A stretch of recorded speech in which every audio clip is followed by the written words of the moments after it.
Ladies and gentlemen, welcome back to Groupchat, #1 podcast in the world. I am back from New York City, and what a time it was. Incredible meeting all the Cathys out there. And we have an incredible interview today with Anderson Bluu, a fellow Cathy, in fact. And obviously we have to talk news, doom and gloom from our guy, Michael Burry. We're not fans. We're not fans. Some interesting news out of Bank of America, finally doing something about kind of the housing inequality in this country. And then we're talking about the power grid, Bitcoin, Ethereum, the big merge that everyone's talking about. Let's get into it. Cash. Ladies and gentlemen, Groupchat. Cash. It's $1 trillion. Hot. All right, we are back with another episode, freshly off the plane from New York City, where we had a lovely soiree in the West Village. And I would say half the people that came last time I was there came back. Wow. And then a bunch of new people. And So we teased it with drama, but because you texted both of us like how great the turnout was, but we were anxiously waiting to hear the full recap from you. the recap is this. Our listeners are amazing. I think the variety of what people do is just so fascinating. Which we'll have a shout out to one of them at the end, but everyone from private equity people to a truck driver to a therapist to small business owners to people that work in big corporate America. Chrissy, who has helped us a long time on the pod. Oh yeah. She's over at Snapchat. And it's just like such a interesting group of people. And I think where I think the dynamic is very special is in a lot of these instances, these people probably would not connect unless if they were, friends with people randomly in these industries. So I think that dynamic is super special, that like, hey, I'm in finance. Oh, you're in, you're in some other industry, completely distant. Most of the time it's like pretty homogenous who you hang out with. Like everyone's interested in the same things. Everyone likes the 4 sports teams, the 3 bands, the same 3 restaurants. There's basically like 3 categories of friends in your life. It's basically the people you grow up with, but most people lose touch with. Yeah, work. Then I'll combine the college work because it's similar interests. And then the third group is when you have kids, like you have to deal with at school, they become your friends as well. Yeah. So that's your 3 chances to have friends. Yeah. Right? Yeah. For the most Especially part? when you get older, that's it. I think when you're younger, you still have this freedom of like, I was actually just talking to Josh on the way back about how like, when you're younger, you have the ability to build all these new and interesting relationships because you have the time. Now, the idea of building a brand new relationship with someone is so hard unless it's school related. Yeah, because I think we've gotten lucky because of the podcast. Yeah, that we've gotten to just meet interesting people that we've actually stayed in touch with and become friends with. But if it weren't for the podcast, I completely agree. Yeah, because we're not going somewhere and like, oh, you know what? I'm really into, football. I'm gonna go by myself to, a football trading card show or whatever, right? To find that little subset of people. So I think that the interesting part is just the openness of everyone who came out to just kind of talk to everyone. I think that's so important to me, is that like you're just open-minded and you'll talk to anybody, because that's when you really find out, I don't know, you find a lot about yourself, but you also find out all these interesting things about all the other people that exist in the world. And what you don't realize, so much of like where you build your confidence as a younger person is by talking to people that you normally wouldn't talk to. Like if you can do that, if you can actually talk to anybody, that confidence will translate whether in your personal life or your work life, right? Like if you can just like, hey, yeah, my name's Joe. Like, what do you do? And you can just develop that skill and hone in on that. It's so powerful. So thanks for everyone that came out. Definitely people are excited if we pull something off in a month or something when we said we'd be back. Yeah, we kind of both talked about first week of October. I know you have many reasons work-wise to make it out there, so we figured you could just figure out how to get there. Yeah. I mean, I probably have to be out there in 2 weeks again, but yeah, I can. First week of October seems like it's doable. But yeah, I think the exciting part is there's a whole world of people that are very interesting to meet. I've definitely planned on staying in touch with a lot of the people. I've got to see some people, a few times, whether it's between LA at the Victorian and, New York events, and then obviously just out and about in town, like you run into people all the time. So yeah, it's exciting. And I think I can't tell you how many people, reference a particular episode that had an impact on their life, whether it's work, whether it's personal, whether, people who lost their parents. It's pretty cool to see the connection we have with the people that listen to the podcast. Yeah, it's great. And we talk about this all the time. It's just us in a room talking, but we don't realize there's people on the other side listening. Yeah. You take it to heart. And I think a lot of it is like ours is, we do have our fair share of guests, but it's really just us commenting on what's happening in the world and then our personal lives, right? We're pretty transparent of whatever is happening in our lives. So, either way, very exciting. The thing that I did notice about New York again, one, it was quite warm. It is quite warm here too. And I'm hearing all over the world, and it's really only being talked about California because everyone likes to dump on California. But even John, who works with us, was telling that I think his sister lives in Denver, that they are asking him to ration power, ration water. I mean, everyone is like freaking out over this weekend in LA because it's going to be 100+ degrees everywhere in the city, 110 in the valleys. We were at our mom's house pretty earlier in the morning, like 10 o'clock. Yeah. And it was insanity how hot it was. Yeah. And I saw Van Nuys got to like 110, 112. Yeah. And there was a thing of California, all the temperatures all over California. It is extremely hot. I am terrified of the power grid this weekend. Yep. Very few people are going to be disciplined. Yeah. Isn't the rule don't go below 78 degrees? That's like the technical advice. Who's doing that? I was in New York in my hotel room, 65. Right. I was freezing in there. Question on New York. When you're just walking around, does it tend to like age younger? Like, is there like a younger energy versus like 4 years ago? Yeah. I mean, yes. Like I went to like Tamarind, the Indian restaurant. Yeah. I went with Himanshu there. And Tamarind always felt like an older person's restaurant. Yeah, it is. Just traditional fancy Indian food. But like the couple next to us was definitely way younger than me. The couple the other side of us, younger. So yeah, it definitely feels younger. And I think a lot of it is so many people from the technology world that were in San Francisco and outside of Silicon Valley have moved to New York. Yeah. I think New York, everyone claims Miami won tech, but I don't think that's really true at scale. I think New York did. Because every fund has an office there now. Yeah, everybody has an office there, right? Like your Sequoias, your Andreessens. And companies open tons of offices there. Like we were touring WeWorks there.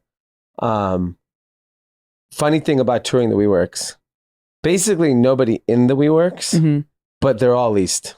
Like, we have one vacancy on this floor. We have two on this floor. So people just aren't using what they pay for. They're like, the lady goes, people don't really come here on Mondays and Fridays. 4-day weekend. Well, they're not coming. So they're not coming Friday, Saturday, Sunday, Monday.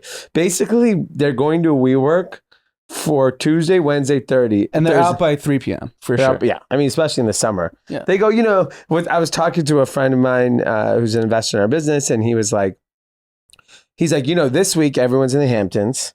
Next week, everyone's going to US Open. So basically, middle of September, you'll be able to get a hold of people again. Did you go to the U.S. Open? No, I was so busy. Our friend Anish who listens, he was like, oh, you should have told me if you wanted to go. And I didn't think it was real. It's, it's a trek to go to Flushing and then come back. And I was just too busy with meetings. But the thing I do like about New York that looks like it's going to stay permanent is during COVID, they'd built a lot of these outdoor seating. And in the middle, like in Nomad area, like they've kept all the restaurants in the middle. So like in the middle of the street, they've blocked off so you can't drive. There's bikes, but like the restaurants have seating right in the middle. And it just has so many people outside, like eating and drinking and just hanging out. I think that dynamic like is pretty special in places like New York. In LA, they could totally do it. Like, like block off Melrose. Like it's just like, it's too much crime anyways. Maybe if you just let people build off the restaurants in the middle of the street, it'll change the dynamic of the neighborhood, make it more walkable. Like, I don't know, we got to do something. Like even like Third, there's so many restaurants on Third. I had to spend a lot of time in Midtown and I was terrified I was going to be one of those guys that got like punched in the face. In Midtown's the what, the 30s or is that 50s? No, it's like Times Square, Oh, that's like 40s. The 40s. Yeah, like high 30s, low 40s. I was walking around there. Yeah, that's where you see like, street people of New York. You see the video of like, boom. And I was like, damn it. Am I going to get popped here? Yeah, I'm assuming you didn't take the subway. No chance. No chance. Absolutely not. I'll never take a subway again. Yeah, it seems sketch. I'll walk before I do it. I prefer to walk, and then I'll take an Uber, and then I'll take a cab. And is traffic fully back? Yeah, traffic was bad. Actually, it felt a little lighter than it was like when I was back there a month ago. The Hamptons and US Open. Yeah, there's nobody. Yeah, like a lot of like my peers, most of them are not there. But I definitely do see from an opportunity standpoint, it's pretty exciting to be starting a business there or being an investor there. There's some cool shit happening. Like a lot of really interesting entrepreneurs I met, and a shitload of investors are there now. And rent's higher than ever, I see. Yeah, it's ridiculous. Like what people are paying. I think average rent is over 4,200. Yeah, 4,200. Yeah, 4,200 is for a shit box. Yeah. So I mean, obviously, there's a lot of money in the city, but there's a lot of people that commute in from other parts of town just to have that energy. Yeah, New York, I think even more so than LA. It's a place where if you hustle, you can make it. Yeah.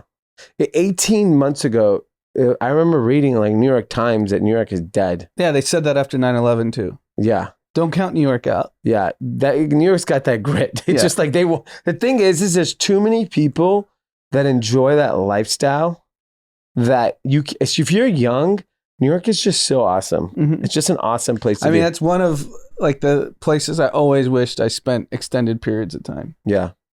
It's good. Like for me now, I enjoy it. I just don't like, everything's too late. Like you go to dinner way late. You're just out till midnight for no reason. Mm-hmm. Like, I don't know. I'm like, I don't want to be up this late. It's exhausting. And there's too much noise. Yeah. The like hotel I had phone calls and meetings, like I'm walking, I'm like doing Zooms outside. And it's like, it's always some idiot yelling, someone honking. Honking doesn't work.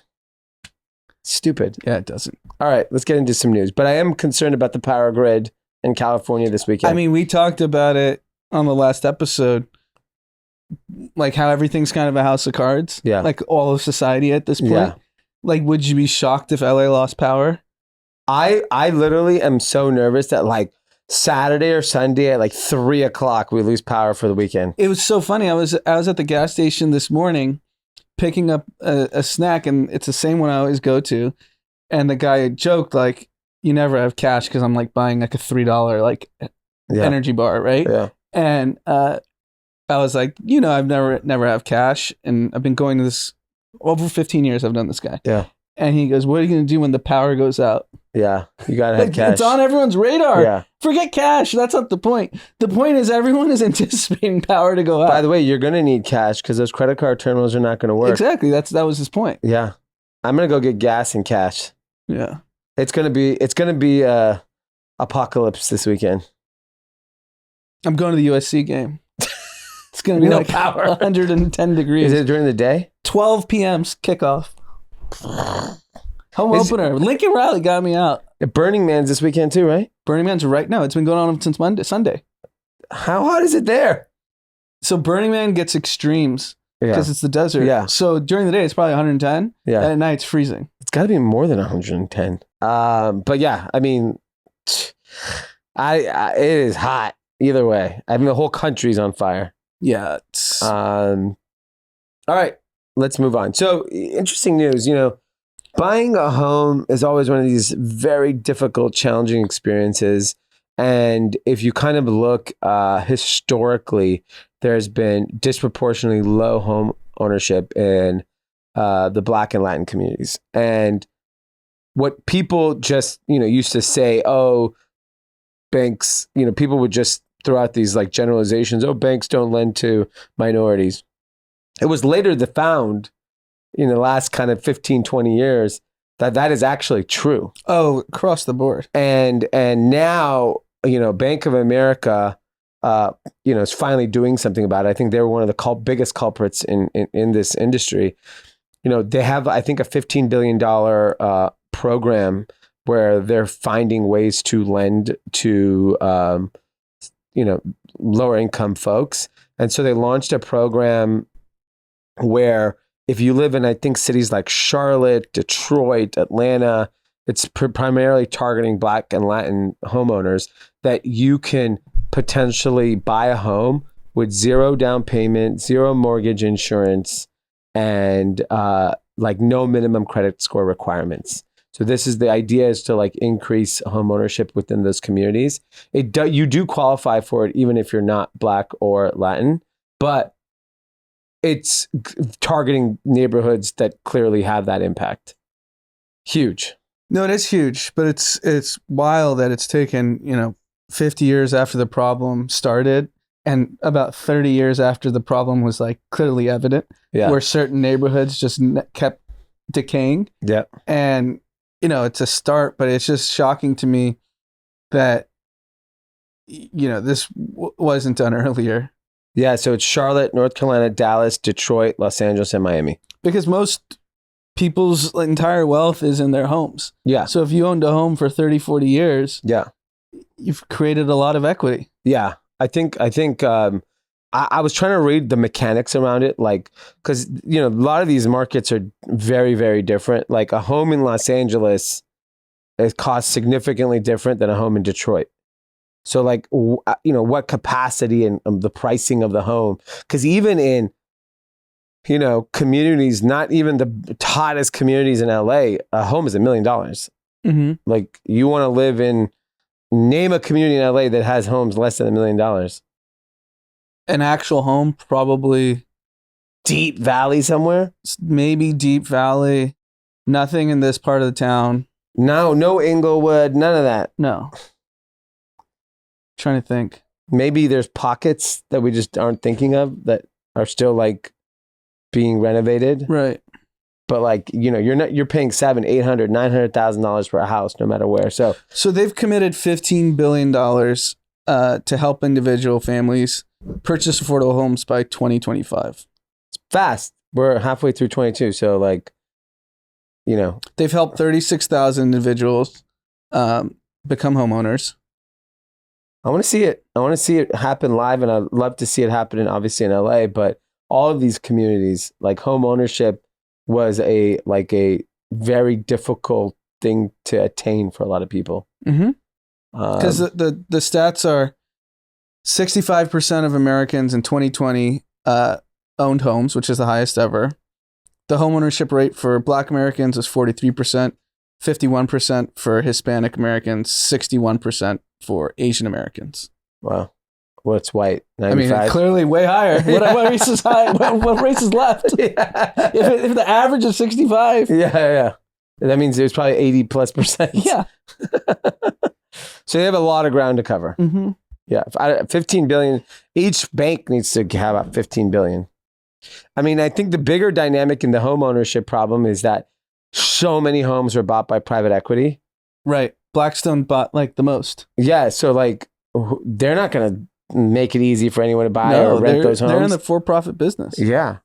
I think it's been really challenging. But the good news is, I don't know if the timing is good or bad. So it's bad in the sense that interest rates are going up. I saw a 30-year mortgage now is 6.23%. That thing's moving all over the place. Yeah, one day it's 5, one day it's 6. Yeah. It's wild. And people don't realize like 5 to 6 is a 20% increase. It's not a 1% increase. And a lot it's of first-time home buyers are interest only. Yeah. And then you are seeing declines in home prices in certain markets. So that does help home ownership. But then you also have like an potentially unstable labor market that's upon us. Yeah. Powell wants blood. I mean, every time he talks, he's like, I want unemployment higher. Yeah. I want companies not to be so profitable effectively is what he's hinting at. Yeah. And he wants economic pain. Yeah. This is what we're being told. The problem is that like we're not seeing economic pain yet. We're seeing economic pain for certain groups, like low income groups, where they are struggling to make ends meet because of inflation. But that's only one segment of the market. Because like look, I was in 2 airports today, JFK and LAX, and I saw a statistic saying that bookings after Labor Day are significantly dropping, and prices are dropping. But like right this second, nobody has stopped. Everyone was still doing what they're doing this weekend. We're still August, September. I'm telling you, spring's gonna be a disaster for travel. You think it'll cut down? Crash. Yeah, because prices have not dropped yet. No, but most people haven't had a vacation. Most people haven't traveled. Yeah. And the thing is, like, the economic pain you're not quote unquote seeing is we started at a starting point in end of 19, early 2020. The acid inflation across everything was so dramatic in the last 3 years, 2-3 years, that even a 20%, 30% decline, you're still above your floor. Yeah.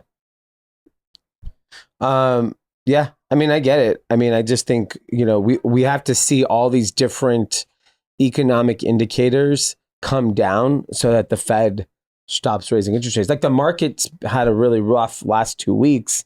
I don't know why it's up today. I think the Dow recovered gains, but I think S&P and NASDAQ still close. Yeah, you look at some of these stocks, like Shopify is still near a 52-week low. Yeah. That company, tech is Okta, got crushed and then beat earnings. And so basically growth tech from kind of 2-3 weeks ago is all down 30-35% across the board. Which is crazy. It happens fast. It happens fast, and we talked about this ad nauseum last episode. My fear is the Fed can't control most of the inflation. Yeah. Other than cratering the economy.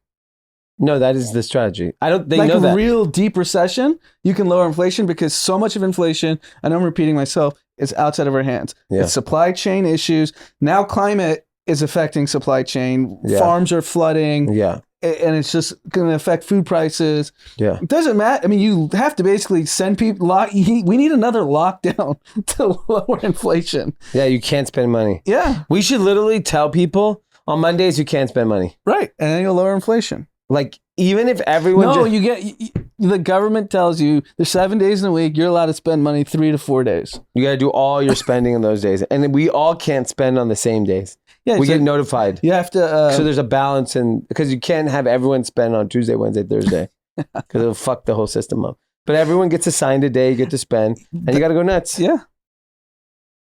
It's wild. Yeah, I haven't seen the behavior changes enough yet. You got to think it's coming soon. Because even if you were close to retirement in 2021, your 401k is down 20% regardless of what you're in. Whether you're in the most conservative stocks, bonds, and most people got a little frisky in the last 2 years. They're probably down 30%. Yeah. You can't retire if your wealth reduced by 30% and you were like, oh, I think I can retire soon. Yeah, no, you're right. And then our Mr. Doom and Gloom Michael Burry. I hate this guy. The guy just I predicts. literally hate him. He's just every day is just. I may stop watching The Big Short because of him. I mean, how many times are you watching The Big Short? A lot.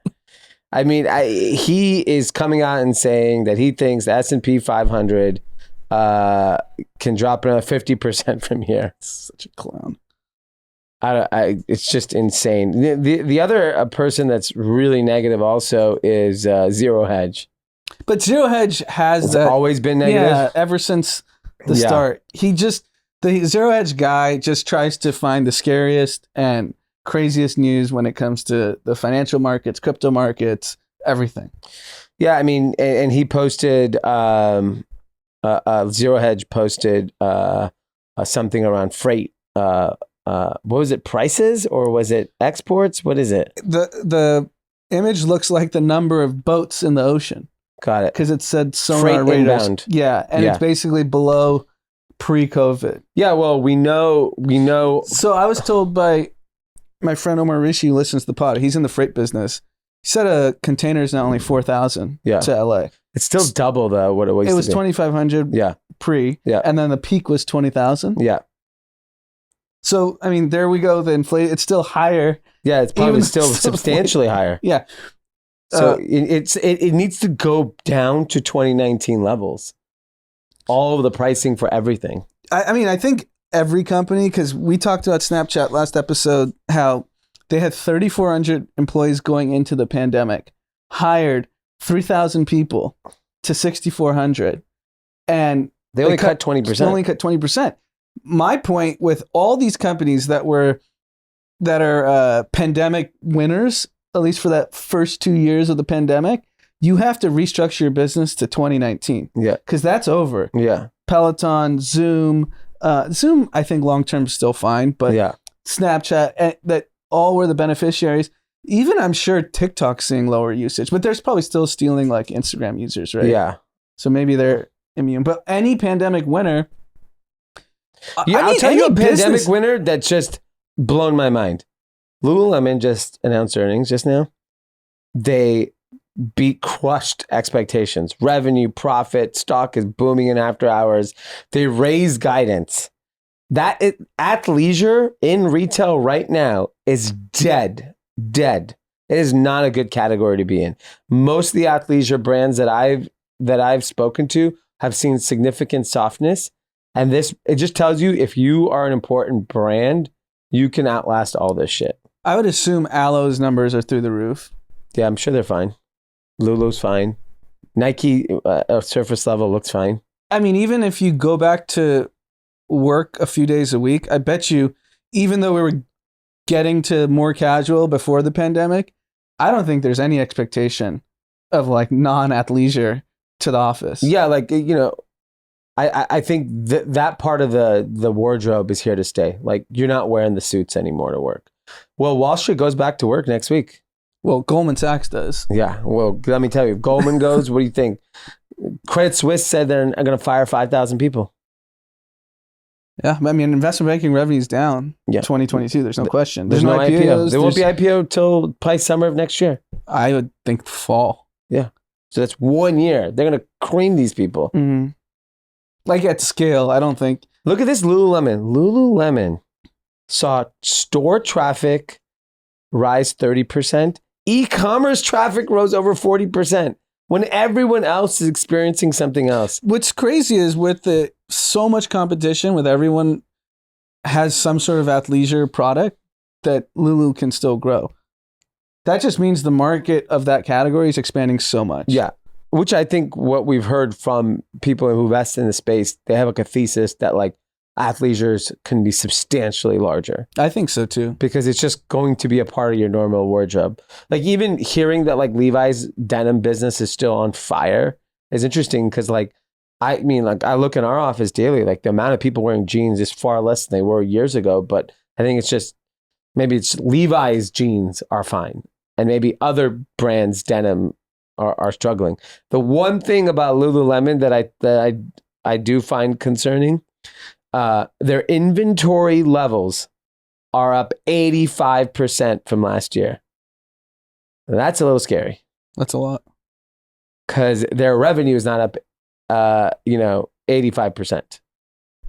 So I wonder if they just over-ordered because they thought supply chain would persist. I don't know. Yeah, I don't know. Their same store sales grew 23%, which is insane.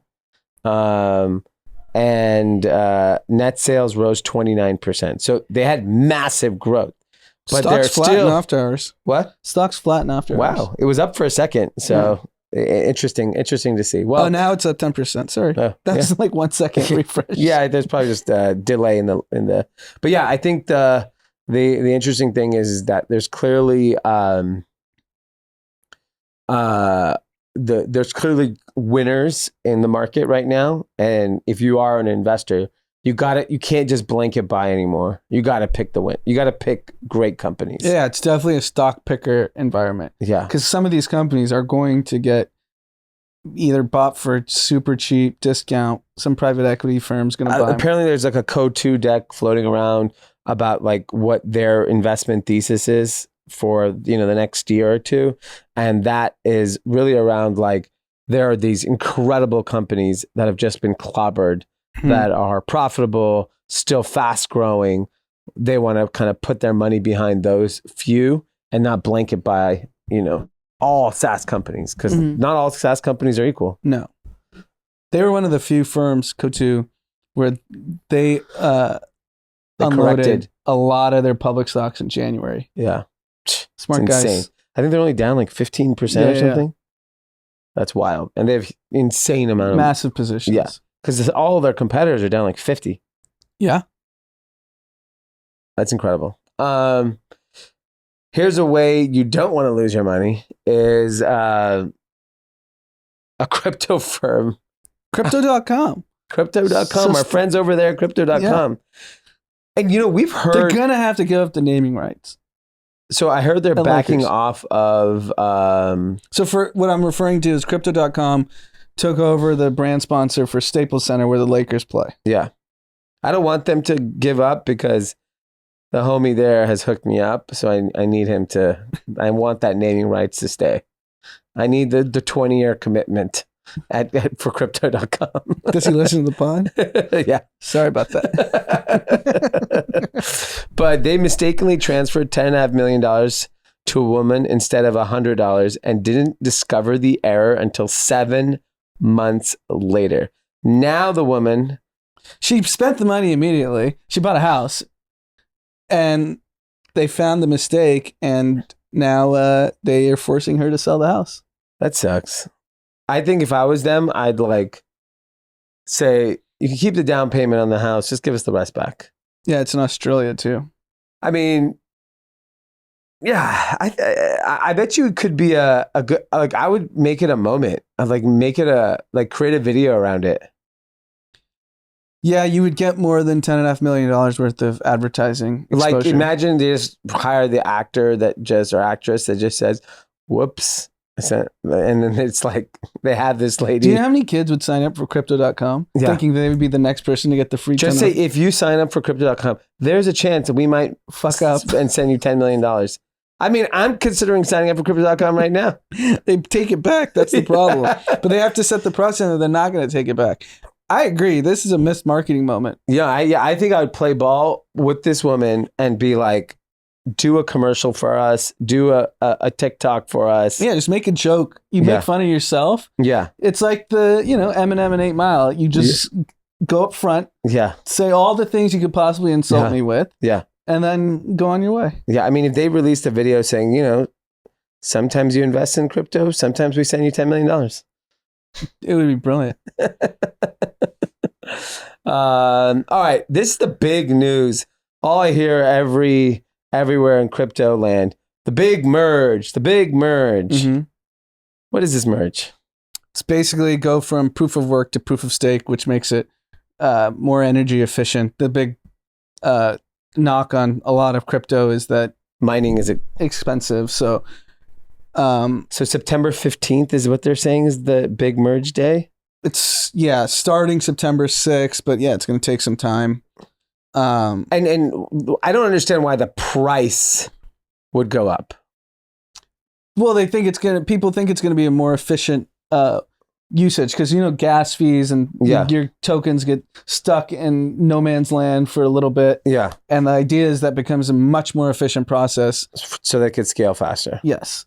And so because of that, then people will start using Ethereum more. Yes. And then you could actually build products with, real usage if it's much more efficient. That's pretty much the high level. Well, I mean, I don't really, I don't know. I'm curious to see if it actually affects the value. Maybe in anticipation of next week, you're seeing a little stability in the price and all that stuff. But I think our good friends over at Ledger, instead of moving this ether all over around, you just keep it in there.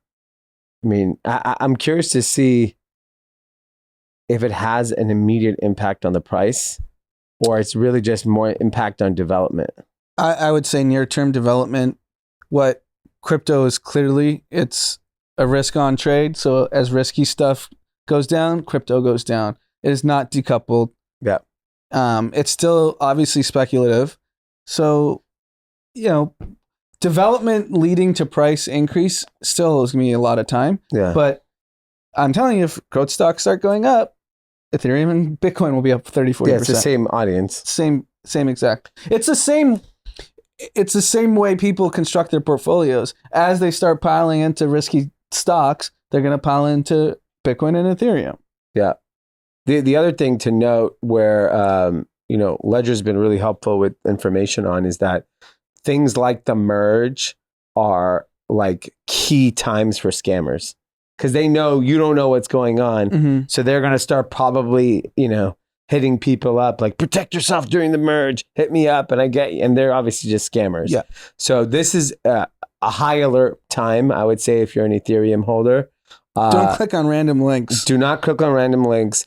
Move all your shit to a Ledger. Be real wary of Discord. Yeah, don't be sending any. Maybe even disconnect Discord and all these platforms. Keep your tokens on your Ledger and keep it chill. There's no reason to play games right now because, if God forbid something happens, you could lose everything. And the other thing, Ledger now sells the Nano in Best Buy. I saw. It's crazy.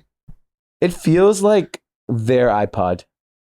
Like, given that crypto is going to have a hardware component and all of these things need to be more secure in the future.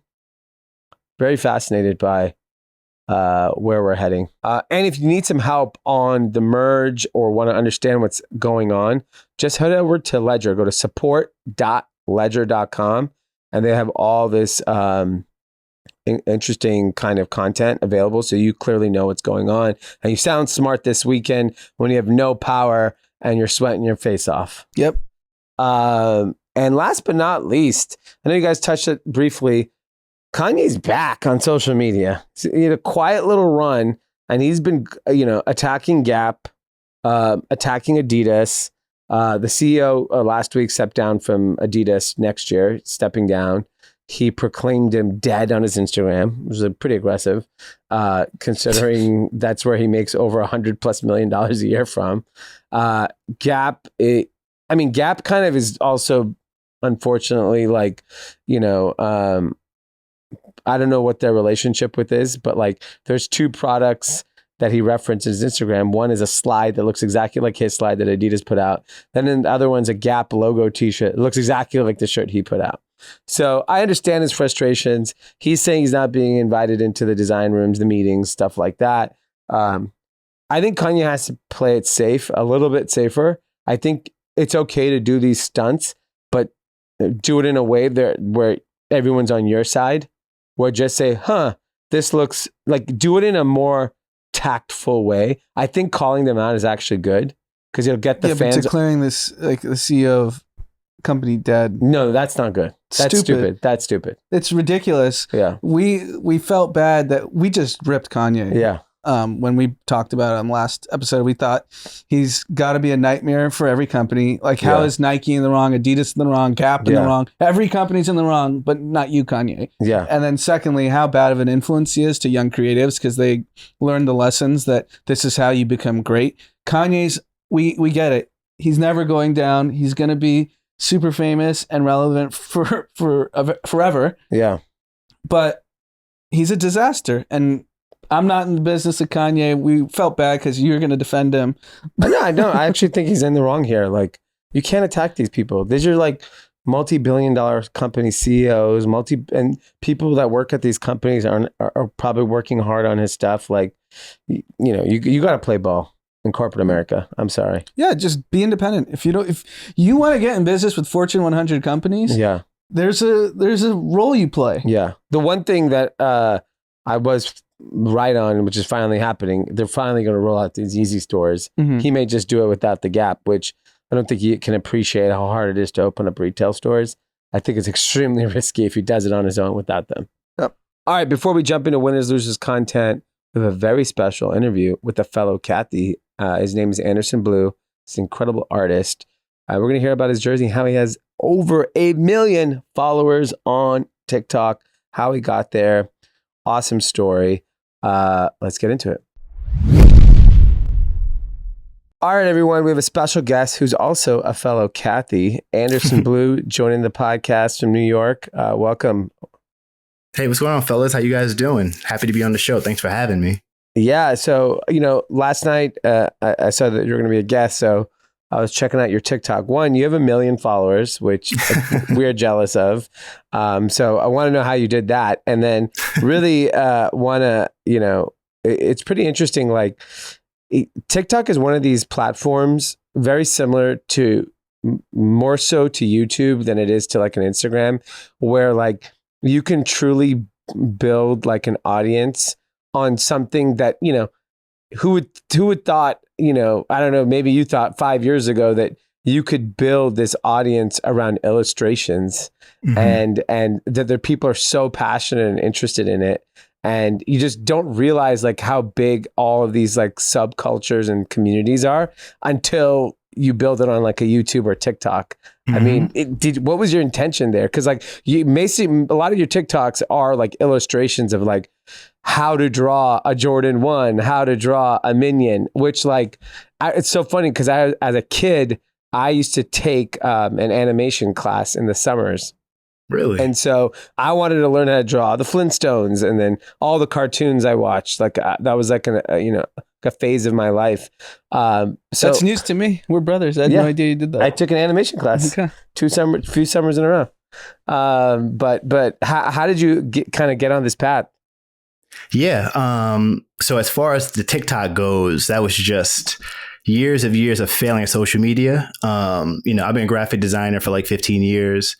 And during the process, like I watch Instagram, I watch Facebook. And at first, as an artist, when it comes to social media, it's hard to take some of these apps seriously because you're more worried about creating good like artwork. But after really doing it, I found out that you have to really play in the sandbox of the algorithm in order to get pushed forward. So I come from the school of Gary Vee. Okay. And I pretty much got the heads up about TikTok when it was Musical.ly. And then I said to myself, like, yo, now's the time. Got to take it serious. I see all my friends with their sneaker YouTubes popping off. If I want to really change my art career, I got to take social media serious. So I just went all into TikTok and started doing any and everything. For the first year, I sucked. Everything was terrible. Did you do dancing too, or did you ever I tried a little bit of a shimmy, a little bit of Harlem shaking. I'm from New York. But it wasn't until somebody started asking me like, hey, can you show us how you do your artwork? I started to see it really develop. And then I just followed that ever since. And that's how things really blew up on TikTok. And when give us like a timeline of like how quickly did it happen? Or how long did it take? So this is what happened. 2019, I decided to do like a world tour, right? So what I did was I was like, all right, I know there's a bunch of conventions like sneaker cons, comic cons. I'm going to set up my own tour. I'm going to fund it myself. I'm going to go to all these places, and I'm just going to try to touch people in each area, showing what I do. while I was doing that, and I was in Japan, I shot a TikTok video, and pretty much what I did was it was like a joke. It's like, this is what it looks like to be 6'3" in Japan. And so literally I'm online, right? And you see a whole bunch of Japanese people, and then you see me, and you see Japanese people, like a slow pan. And in, I don't know, like an hour, it hit 1.1 million views. I was like, oh no, there's something here. I just stuck to it ever since. Wow. What's the inflection point between 0 and 1 million followers where it affected your business positively? Is that 500,000, 200,000? Like, that's a good question. I think once I started hitting the 100,000s, that's when it started to happen. It's difficult for me to say because TikTok is so new. Brands are still like, certain brands haven't made the conversion over there. But once I hit like 500,000, I was just getting emails from brands like easily, like every day, like either trying to send me something or trying to do a project. It's definitely opened a lot of doors. You know, I did a mural with Spotify at the beginning of the year. I don't know if you heard, but they did like Mount Rushmore for hip hop artists for like the 2010s. Yeah. So I was one of the artists that did a mural in New York City. That's sick. I'm a strong believer that what helped push me over to do it was the following on TikTok and other, social medias and stuff like that. That's amazing. Cause I think a lot of people who are in various industries, they struggle with like, I'm a freight forwarder. Why should I be on social media? But right. There, when you have billions of people on these platforms, there's a few million people that are basically interested in anything and everything. Yeah, absolutely. And which is so wild to think that even if you're like a niche, like, creator or you have a niche interest, there's still millions of people across the world that are interested in the same exact thing as you are. And so it's crazy that even in this like pretty crowded environment, what it feels like on social media, that you could still create an audience. Yeah. I think, like I said, back to the school of Gary Vee is just, when it comes to TikTok, I'm not really selling anything. I'm literally giving out free advice. That's all it is. It's me saying like, here's how I draw, it's how I do it. You could do whatever you want with it. And I think that's what helped push it in the right direction, because in the past I've always been like, hey, it's my new artwork. I drop artwork once a month. It's limited edition. It's a spin on like pop culture, sneakers, and sports. It's available. But it wasn't until I started giving out like just free content, not trying to charge anybody, is what really got the following rolling. Yeah, I feel like the internet is about, if you give me value, I'm willing to then give you money at some point. Exactly. And that's how I heard about this show. You guys were giving out free business advice, and then I heard one episode, and one episode turned to 5, and it's a few years later, and here I am. You know what I mean? So I agree. That's amazing. Yeah, we appreciate that. So I saw you recently did a collaboration with Diadora. How did that come about? Because getting a shoe is not easy. So you're going to laugh about this because it was a complete accident how this all happened. So when I first started being an artist, I'm a self-taught graphic designer. It started because I was just trying to do a clothing brand. I come from the world of like the Hundreds, Johnny Cupcakes. Yeah. Saw those brands, and I was just like, all right, I don't know if you can make money as an artist, but if you put art on t-shirts, you might be able to make some money, right? Yeah. So 10 years later from doing it, running the clothing brand is almost impossible. I'm still trying to figure out when to take the money out. But I know that. I ended up blowing out my knee, tore my patella tendon. Oh, wow. And I had to like sit on bed rest for 6 to 8 weeks. So rather than cry about it and be upset, I was like, all right, I might not be able to continue with the clothing brand because I'm so much in debt with like credit cards and just trying to run to get everything going. What can I do to continue to do art and sell? So I was like, heard about these things called art prints. Why don't I just sell the artwork, right? Yeah. So that's when I started to do things that I love, like creating artwork around pop culture, basketball, and sneakers. That's when everything changed. Hypebeast started posting my stuff. That's why Foot Locker reached out. They saw my artwork. And at first, they just wanted to have me do a collection for G.I. Joe, just T-shirts, nothing crazy. Yeah. And this is when I made a decision. Me personally, that changed everything. So they hit me up as like, hey, ASICS wants to be a part of the collection, but the person that's designed the sneakers left. Do you want to do it? Wow. And in the back of my head, I'm just like, absolutely. And then I said like, all right, they only pay me for the t-shirts. Do I want to fight them to get more money for the sneakers, or do I just want to do the sneakers, get on my portfolio? So I said, I'm not going to ask anybody. I'm not going to ask for any money. I'm just going to kill it, do sneakers, and just see what happens. And then pretty much what happened was they told me ASICs, like pretty much they don't sell well for Foot Locker. And then I had one of the best selling ASICs in Foot Locker history. So wow. And then that was it. Been doing sneakers ever since. That's amazing. And so I see you have a Cabernet inspired sneaker. How do I get my hands on one of those? I love a good Cabernet. You send me a sneaker size, and then we'll figure out how to make that happen. And so do you feel now like if you were looking at to your career going forward, like if you're an artist, is this the route where the most people get to experience your art? Because I assume that's like your goal, like the most people to see it, touch it, be a part of it. Is this the route that you think, people should go? And then where do you go from here? Yeah, I think it depends what kind of artist you are, right? Social media can be tough for artists because social media wants to see a lot of content, a lot of different content, and art takes a lot of time. So if you don't mind playing the game, I think it's worth I think it's worth it because it just opens up so many doors. Yeah. And I was telling my friend that here's the thing that some artists miss. Me and another artist can do the same design, but because there's a file and a name attached to it, I can get paid 10 times the amount. There's no difference in the art. It's just a difference in the, perceived value of what I'm doing. You know what I mean? And, as far as where I'm planning to go in the future, I just plan to continue building what I'm doing. I plan to do more sneakers. Last year, I launched an NFT project called the Sneaker Transformation Series. And that's where I just take my favorite sneakers, transform them into different like animations and characters, and really build my community over there and continue, growing, I guess you could say like my creative agency.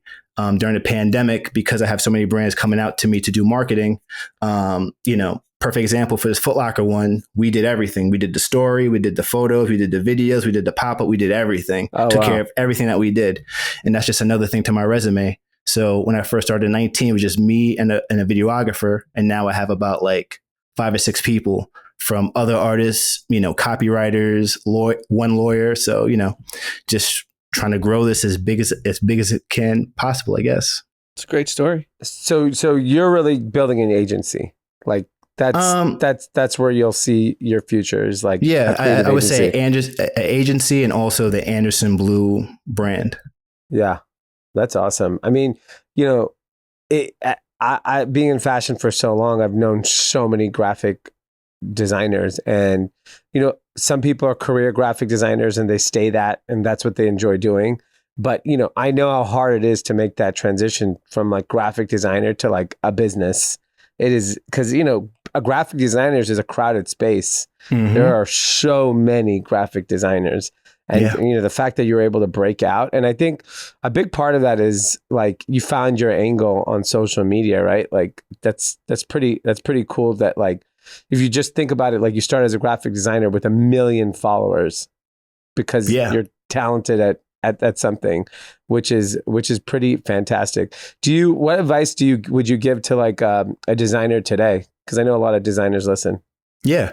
I would say honestly, just do good work and show people, like really take advantage of social media. Sorry to interrupt, but one of the things I used to tell that to designers, I'm like, you just post everything you create. And I think there's this weird feeling where like, once I put it out of the world, someone could copy it. And I just think that's the best way to get noticed is to get copied. Like, who cares if everyone copies you? That's great. Yeah, I definitely had that feeling when I first started, just scared to show my artwork because, we're artists. You don't want to be criticized. You don't want somebody to steal your stuff. You hear all these stories. But honestly, I just think if you're trying to do it today, especially today, is definitely put it out, show people, and definitely pick a niche. I think picking a niche is the most important thing you could do as an artist. Yeah. As much as I hear artists say they want to do their own thing and not be limited. But like, if you look at Amazon, it started off with books, right? If you look at LeBron, it started off with basketball. So you got to start somewhere before you branch off to do all these other things. I think that applies for artists. Oh wow, that's incredible advice. Where are the best places to follow you? Yeah. Anderson Bluu on social media. By the way, Bluu is spelled BLUU.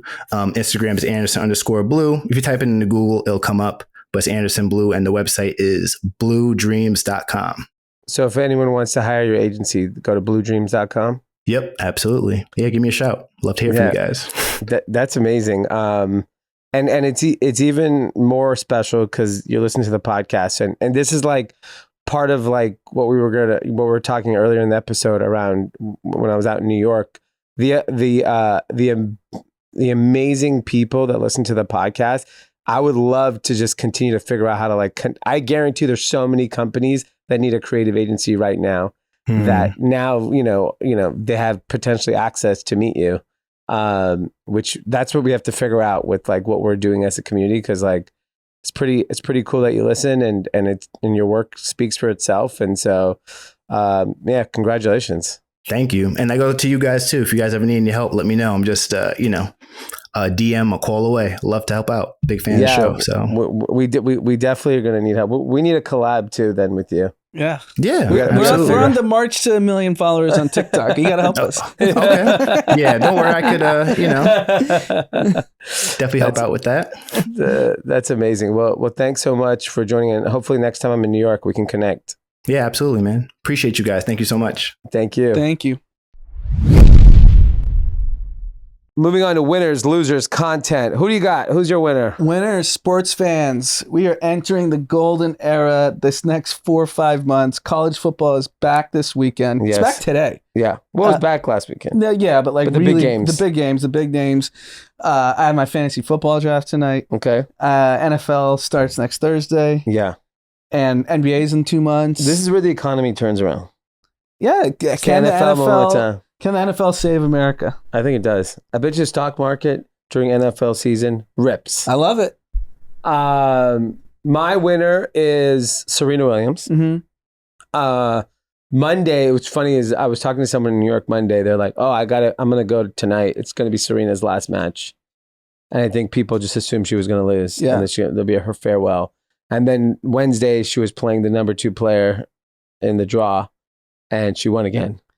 Yeah, if you saw who was in attendance, I think a lot of people thought it was her last match. It was like Tiger Woods. Tiger Woods was there. I haven't seen Tiger Woods at a sporting event in decades. Yeah. There were some other crazy people there too, right? Yeah, it was like who's I didn't get a chance to watch. It was like, I can't even imagine. Like, remember you said you went to the US Open last year with someone in finance. You're like, oh my God, there's Bill Ackman. It's just like the most richest finance people in the world. The US Open is a very rich event. Yeah. It's one of those events like you say you need to be at because all the important people are at the US Especially Open. in finance. Especially in finance. So they... it was the loudest for a second, specifically for a non-finals match. I have never heard a louder audience. Wow. And I felt bad for the other girl. No one clapped when she won a point. Wow. So she had 100% support Serena, and maybe like the number 2 seeds, like mom and dad or like coach. Wow. Like it was a pin drop. She wins a point. Wow. And like sighs, like Yeah. Well, I'm curious to see how far she goes. Hey, at this point, this was the match. No one thought she'd win the second seed. That's exciting. And then the other winner I had was Starbucks just named their new CEO. Indian guy. Wow. We got coffee too? Ann Coulter's gonna be real mad. What? Ann Coulter? Oh yeah, she went up on Hall's tweet. But I can't believe it's almost comical at this point that it's like every CEO of like every major company is falling into the hands of Indian people. It's pretty wild.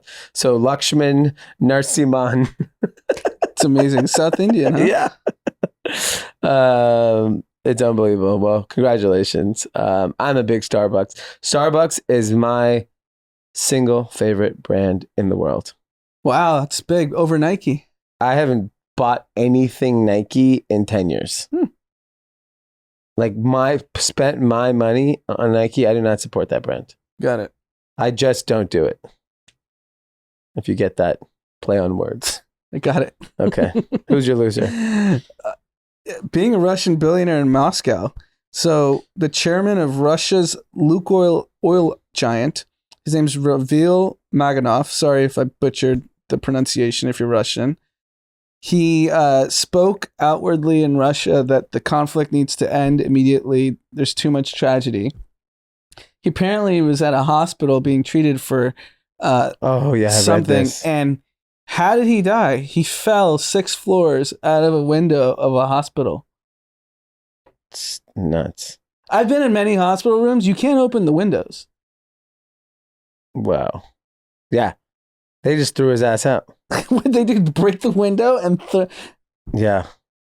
Dude, Russia's crazy. These other countries. This is one of many billionaires Putin's killed in the last 6 months. Yeah. Wild. Really, really wild. I mean, can't they just come up with a better way of killing the guy? You're throwing him out a window? Or is that where they trying to send? I think they're trying to send a message to other billionaires in Russia. We're not even going to be discreet about this. Yeah. If we don't like you, we throw you out the window. It's crazy. Throwing out the window is gnarly. Damn. I think it's to send a message. There's no reason you would do that unless you wanted to bring attention to yourself. Yeah. Because it's being covered by every publication. Yeah. All right. My loser is, it's really like the federal government infrastructure for everything. Mm-hmm. Like when you look at like when FDR, like it was really transformational and like helping America build its infrastructure during the Great Depression, during that whole era. And we have to get back to that. Like if we're going to dole out money, and I know that Inflation Reduction Act has a lot of these like green things we want to do, but like we have to be realistic about, we want obviously everyone to use electric cars, but we don't have power. We may not have power this weekend. So to get America to the point where we can be fully independent of foreign oil, you probably should invest heavily in the grid on how we're going to, fuel this, and that's just one part of it. There's water problems all over. There's farmer problems. There's drought issues. It's like every industry is facing some like existential crisis right now. Yeah, I think it feels like every aspect of any infrastructure that's held by the government or controlled feels like it's hanging on by a thread. Yeah. In all aspects. Yeah. Nothing feels stable. Yeah. And I think this is the time that like we have to make those investments and figuring it out. Cause like, by the way, none of the rest of the world has it figured out either. It's not like we're still better off. That was what Drama's point is. Yeah. That, everyone's a house of cards, so we don't have to feel like, we're the superpower. Yeah. We're the best country in the world. We need to act like it. Yeah, the grid, the infrastructure all throughout the country is not built for the obvious climate change. Yeah. Extreme weathers, both floods, heat. Yeah. Doesn't matter. Yeah. The infrastructure is not built for it. Yeah. We're seeing it. It's very evident. Yeah. All right. Content. Going to the USC game. It's the start of our reclaiming of the throne. Lincoln Riley. We have Caleb Williams, and our offense is insane.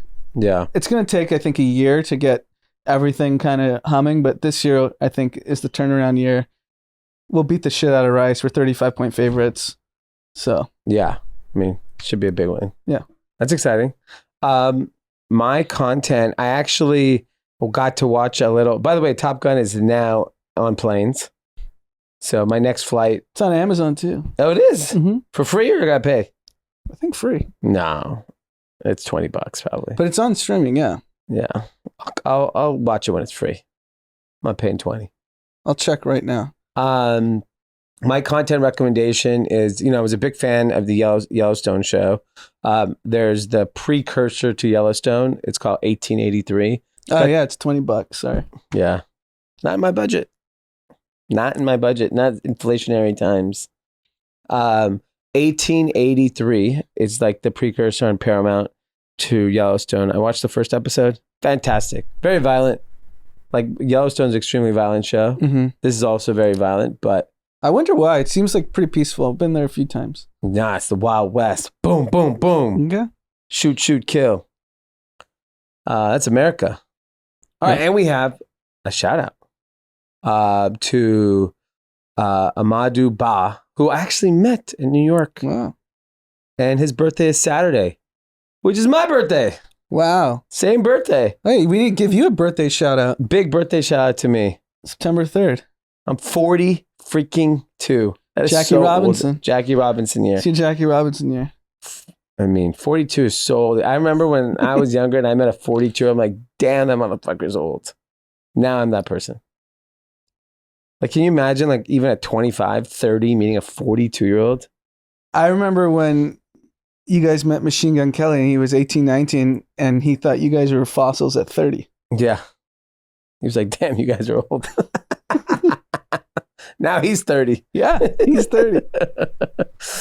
All right, man. Well, have a great weekend. Do something big. I plan to get some rest and hopefully an air-conditioned home. That's the only thing I want for my birthday. You should go to Vegas. Those rooms are nice and cold. Just don't leave your room. Get a suite, order some food, watch college football. And just freeze. Freeze. Yeah. If the power goes out, I'm going to Vegas. Yeah, you should. All right, everyone. We will see you back here on Sunday. Have a Monday. It's a long weekend. Have a wonderful long weekend. And you have 4 months left in the year. You got to make it count. Yep.